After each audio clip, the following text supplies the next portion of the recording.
Hello everyone, welcome back to the channel. Today I'm going to show you how to connect Phantom Wallet to Bullx. Right, the first thing that you need to do here is to go ahead and open up your Bullx account.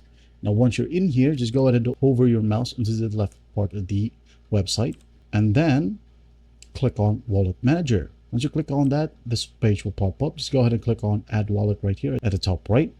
Click on that. And from here, you're going to be able to see Solana. Just go ahead and click on it, and the wallet name is simply Phantom. All right. And the wallet address, this one is that you'll get this by opening up your Phantom wallet or opening the extension in your web browser, right? For example, right here. Now, once you're in here, just go ahead and click on Solana, receive, then copy.